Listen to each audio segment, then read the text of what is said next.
മരണത്തിന് ശേഷം വരാനിരിക്കുന്ന ഒരു ജീവിതമുണ്ട് എന്ന് മാനവതയെ ലോകം പഠിപ്പിച്ചുകൊണ്ടാണ് ഇസ്ലാം കടന്നു വന്നത്.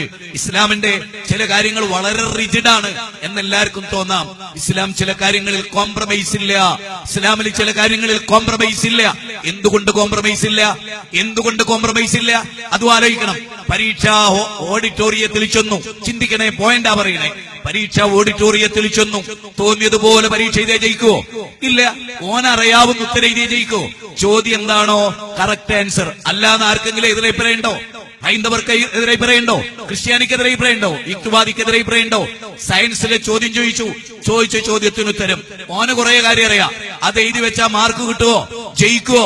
അതറിവല്ലേ? ആണ്. അതേപോലെ തന്നെയാണ് ദൈവം അവതരിപ്പിച്ചതനുസരിച്ച് ജീവിച്ചാലല്ലാതെ സ്വർഗത്ത് പോകാൻ കഴിയില്ല. സ്വർഗത്തിലേക്ക് ഒരുപാട് വഴികളില്ല, ഒറ്റ വഴിയേ ഉള്ളൂ. അത് ദൈവം അവതരിപ്പിച്ചതാണ്. ആരാണ് ദൈവം? വെരി സിമ്പിൾ, ഖുർആൻ. അതുകൊണ്ടാണ് മുഹമ്മദ് നബി എന്തു പറഞ്ഞത്? ആകാശഭൂമികളുടെ നിർമ്മിതിയിലും രാപ്പകലുകളുടെ വ്യതിയാനങ്ങളിലും ചിന്തിക്കുന്നവർക്ക് ദൃഷ്ടാന്തമുണ്ട്. ആകാശം ഉണ്ടായതിനു ശേഷമുള്ള കാര്യമല്ല. ആകാശം ആര് നിർമ്മിച്ചു? ഒരു ചോദ്യമാണ്. സൂര്യൻ, ചന്ദ്രൻ, നക്ഷത്രങ്ങൾ, ഗാലക്സികൾ, സൗരയൂഥങ്ങൾ, കാട്ടാറുകൾ, കാനനങ്ങൾ, ഇതാരെ ഉണ്ടാക്കിയത്? അതൊരു ചോദ്യമാണ്. അന്ന് ശ്രീരാമൻ ഉണ്ടോ എന്ന് ചോദിച്ചാൽ ഇല്ല എന്നാണ് മറുപടി. അന്ന് ശ്രീകൃഷ്ണൻ ഉണ്ടോ? ഇല്ല. യേശുക്രിസ്തു ഉണ്ടോ? ഇല്ല. പ്രവാചക തിരുമേനി സല്ലല്ലാഹു അലൈഹി വസല്ലം ഉണ്ടോ? ഇല്ല. ഇല്ല. എല്ലാവർക്കും അറിയാം. അന്ന് മാതാമൃതാനന്ദമയി ഉണ്ടോ? ഇല്ല. രവിശങ്കർ ഉണ്ടോ? സായിബാബ ഉണ്ടായിരുന്നോ? ഇല്ല. ഒരാരും ഉണ്ടായിരുന്നില്ല. നമ്മളുണ്ടായിരുന്നോ? ഇല്ല. ജന്തുലോകം ഉണ്ടായിരുന്നോ? ഇല്ല. ആകാശഭൂമികൾ സൃഷ്ടിച്ചതിന് ശേഷമല്ലേ ജന്തുലോകത്തെ വിന്യസിച്ചത്. അന്ന് കാനനങ്ങളില്ലേ? കാട്ടാറുകളില്ലേ? സാഗരങ്ങളില്ലേ? സാഗരങ്ങളിൽ മത്സ്യങ്ങളില്ലേ? കാനനങ്ങളിൽ ഗർജിക്കുന്ന സിംഹങ്ങളില്ലേ? ആകാശത്തിന്റെ അനന്തതയിൽ വട്ടമിട്ട് പറക്കുന്ന പറവകളില്ല? മാധവ, സുരേന്ദ്ര, ദേവദാസെ, കല്യാണി, ദമയന്തി. ആലോചിച്ചു നോക്കിയേ. അന്ന് ശ്രീകൃഷ്ണനില്ല, അന്ന് യേശുക്രിസ്തുവില്ല. ദ്വാപരയുഗവും ത്രേതായുഗവും കലിയുഗവും ഒക്കെ നമ്മൾ പറയുന്നുണ്ടല്ലോ. അതൊന്നുമില്ലാത്ത അല്ലാഹു ഈ ലോകത്തെ സൃഷ്ടിച്ച കാലം, ആ പരമേശ്വരൻ അല്ലെങ്കിൽ ആ ജഗദീശ്വരൻ എന്നൊക്കെ പറയുന്ന ശക്തി പറയുമ്പോ എന്താ ഉദ്ദേശിക്കുന്നത്? എന്താ ഉദ്ദേശിക്കുന്നത്? ഗൗരവല്ലേ? ബഹുമാനനായ നമ്മുടെ സ്വാമിജിയുടെ മുണ്ടിന്റെ കരയിൽ ഞാൻ ശ്രദ്ധിച്ചു. സ്വാമിജിയുടെ മുണ്ടിന്റെ കരയിൽ നാരായണ നാരായണ നാരായണ എന്ന് എഴുതി വെച്ചിട്ടുണ്ട്. സ്വാമിജിയുടെ മുണ്ടിന്റെ കരയിൽ നാരായണ. എന്താ നാരായണ? ഞാൻ എന്റെ നാട്ടിലെ പല സ്ഥലങ്ങളിൽ താമസിച്ചപ്പോക്കെ ഒരുപാട് അമുസ്ലിങ്ങളെ എന്റെ കുഞ്ഞുനാളിൽ അറിയാമായിരുന്നു. കല്യാണി അമ്മ നാരായണ നാരായണ നാരായണ. എന്താ നാരായണ നാരായണ? ഇന്നത്തെ ഹൈന്ദവർക്കറിയോ എന്താ അതിന്റെ അർത്ഥം? എന്താ അതിന്റെ ആശയം? അത് ഉൾക്കൊള്ളുന്ന ആശയം അനുസരിച്ചാണോ ഈ വിളി? നാരായണ നാരായണ നാരായണ എന്ന് വിളിക്കുമ്പോ ആരെയാ ഉദ്ദേശിക്കണേ? ആരാ ഉദ്ദേശിക്കണേ? നരകൃത ശുഭാശുഭഗ്രാഹിയായുള്ളവൻ ആരോ അവൻ. അതാണ് നാരായണ. ഞാൻ പെട്ടെന്ന് നോക്കിയപ്പോ സ്വാമിജിയുടെ മുണ്ടിന്റെ താഴെ കണ്ടൊരു വാചകമാണ് നാരായണ. നാരായണ എന്ന് പറഞ്ഞ നരകൃത ശുഭാശുഭഗ്രാഹി, മനുഷ്യന്റെ ഹൃദയത്തിലുള്ളത് അറിയുന്നവൻ. ഇന്നഹു അലീമും ബിദാത്തി സുദൂർ. ഖുർആനിലെ 35-ാം അധ്യായം 28-ാമത്തെ വചന. ഇന്നഹു അലീമും ബിദാത്തി സുദൂർ. ഹൃദയത്തിലുള്ളത് അറിയുന്നവൻ. അതാരാ? ഈ ലോകത്തിന്റെ നാഥനെയാണ്, പ്രപഞ്ചത്തിന്റെ നാഥനെയാണ്. ഹിന്ദുവിനെയും മുസ്ലിമിനെയും ക്രിസ്ത്യാനിയെയും ജൈനനെയും ബൗദ്ധനെയും മതമുള്ളവനെയും ഇല്ലാത്തവനെയും ഈശ്വരവിശ്വാസിയെയും പാമ്പിനെയും പശുവിനെയും കല്ലും മുള്ളും മുരടും മുറുക്കൻ പാമ്പും ഗാനിരക്കുറ്റിയും ആൽത്തറുകളും അക്ബറുകളും ജാറങ്ങളും പുണ്യപുഷ്പങ്ങളും മണ്ഡപങ്ങളും ശ്രീകോലുകളും ആൽത്താരകളും സൂര്യനും ചന്ദ്രനും നക്ഷത്രങ്ങളും അങ്ങനെ 14 ലോകങ്ങളിലെ സചേതനങ്ങളും അചേതനങ്ങളും മാലാകമാരും ജിന്നുകളും അമ്പിയാക്കളും ബീവിമാരും മുനിമാരും ദേവീ ദേവന്മാരും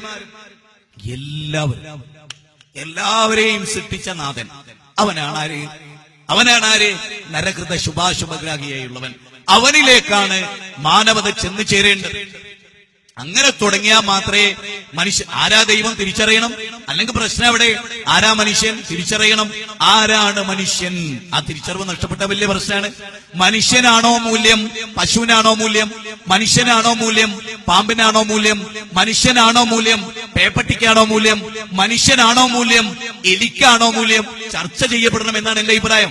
വിശിഷ്യ ഇന്ത്യയിൽ ഗൗരവമായി. അല്ലെങ്കിൽ എന്താ പ്രശ്നം എന്നറിയോ? ഒരു എലീനെ കൊന്നതിന്റെ പേരിൽ മനുഷ്യനെ ചുട്ടുകൊല്ലേണ്ടി വരും. ഒരു 2 കഷ്ണം ഇറച്ചിന്നതിന്റെ പേരിൽ 70 കിലോ ഉള്ള മനുഷ്യനെ ചുട്ടുകൊല്ലേണ്ടി വരും. അല്ലേ? ആ അവസ്ഥാവിശേഷം ഉണ്ടായത് എന്തുകൊണ്ടാ? പട്ടിയും മനുഷ്യനും തമ്മിലുള്ള വ്യത്യാസം തിരിച്ചറിയാത്തതുകൊണ്ടാണ്. പശുവും മനുഷ്യനും തമ്മിലുള്ള വ്യത്യാസം തിരിച്ചറിയാത്തതുകൊണ്ടാണ്. പാമ്പും മനുഷ്യനും തമ്മിലുള്ള വിഷയം തിരിച്ചറിയാത്തതുകൊണ്ടാണ്. മരിച്ചവരും ജീവിച്ചിരിക്കുന്നവരും തമ്മിലുള്ള വ്യത്യാസം അറിയാത്തതുകൊണ്ടാണ്. ഇത് മനുഷ്യനെ അറിയണം. അതിന് പച്ച മലയാളത്തിൽ ആളുകളോട് ക്ലിയറായിട്ട് പറയണം. ആളുകൾക്ക് അവ്യക്തത ഉണ്ടാകരുത്. ഈ പ്രസംഗം ഫുള്ളായിട്ട് കേട്ടാൽ ആളുകൾക്ക് കാര്യമായിട്ട് തിരിയണം. നല്ലതേത്, ശരിയേത്, തെറ്റേത്, വിശ്വാസമേത്, കർമ്മമേത്, ആചാരമേത്, അനുഷ്ഠാനമേത്, ധർമ്മമേത്, അധർമ്മമേത്, നീതിയേത്, ന്യായമേത് എന്ന് ലോകത്തെ സകല മനുഷ്യർക്കും തിരിയണം. അത് തിരിയമാറ് ഈ സമ്മേളനം വിജയിക്കണം. ഈ സമ്മേളനമല്ല, ഞാൻ മെനയാന്നൊരു ക്ഷേത്രത്തിലായിരുന്നു, വിഷ്ണുപുരം ക്ഷേത്രം കൊല്ലത്ത്. അവിടെ ചക്കരയിൽ ഈച്ച പൊതിഞ്ഞ പോല നെയ്സുമാർ എന്നൊരു കവി പറഞ്ഞ പോലെ ചക്കരയിൽ ഈച്ച പൊതിഞ്ഞ പോല ഹൈന്ദവർ എന്റെ പ്രസംഗം കേട്ടങ്ങനെ നിന്നു. എങ്ങനെ? ചക്കരയിൽ ഈച്ച പൊതിഞ്ഞ പോല ഹൈന്ദവർ. ജീവിതത്തിൽ ഒരു കേട്ടിട്ടില്ല ഇസ്ലാം എന്താന്ന് അവർ കേട്ടിട്ടില്ല. ഇസ്ലാം എന്നതാണെന്ന് അറിഞ്ഞപ്പോ അവർക്ക് സന്തോഷമായി. അപ്പൊ ഇസ്ലാം ഏറ്റവും കൂടുതൽ തെറ്റിദ്ധരിപ്പിക്കപ്പെട്ടിട്ടുണ്ട്. അതുകൊണ്ട് ഞാൻ എന്താണ് ഇസ്ലാം എന്നാണ് ഗൗരവമായി പറയാം. ഇസ്ലാമിൽ ISIS അംഗീകരിക്കുന്നുണ്ടോ? ഇസ്ലാമിൽ ISS അംഗീകരിക്കുന്നുണ്ടോ? ഇസ്ലാമിൽ RSS അംഗീകരിക്കുന്നുണ്ടോ?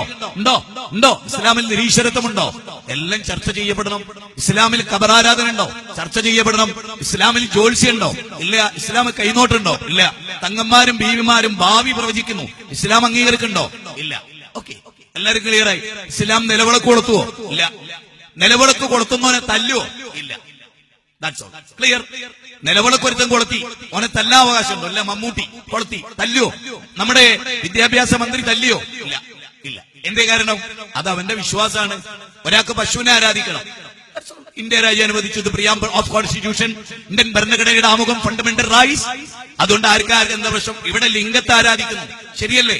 ഇവിടെ യോനി ആരാധിക്കപ്പെടുന്നു, ശരിയല്ലേ? ഇവിടെ എന്തും ആരാധിക്കപ്പെടുന്നു, ശരിയാണോ? ആണ്. എങ്കിൽ ആ ആരാധന ശരിയോ തെറ്റോ നമുക്ക് വേറെ ചർച്ച ചെയ്യാം. അത് ആരാധിക്കാൻ ഒരാൾ വിചാരിച്ചാൽ ഓനതിന് അംഗീകാരം ഉണ്ടോ? ഉണ്ട്. ഓനതിന് അവകാശമുണ്ടോ? ഉണ്ട്. ഇന്ത്യൻ ഭരണഘടന 25, 26, 27, 28, 29, 30 ഖണ്ഡികകൾ. ഏത് വിദ്യാഭ്യാസം അതുകൊണ്ട് ഇഷ്ടമാണ്. എന്തിനെ ആരാധിക്കണം? അതവന്റെ ഇഷ്ടമാണ്. ഒരാൾക്ക് എലിയെ ആരാധിക്കണം, ഓൻ ആരും എതിർക്കില്ല. പക്ഷെ അവനും കുറെ ആള് കൂടി ചേർന്നിട്ട് ഈ ഗ്രാമത്തിൽ ഇനി എലീനെ കൊല്ലാൻ പാടില്ല എന്ന് പറഞ്ഞാലോ കപ്പ കൃഷിക്കാർ തെണ്ടിപ്പോവും. അതുണ്ടായിരുന്നു. വളരെ ക്ലിയർ, റൂട്ട് വളരെ ക്ലിയർ ആണ്. ഒരു മതം ഒരാളെ പേരിലോ അടിച്ചേൽപ്പിക്കരുത്. അതാണ് ക്ലിയറായ ആദ്യത്തെ പോയിന്റ്.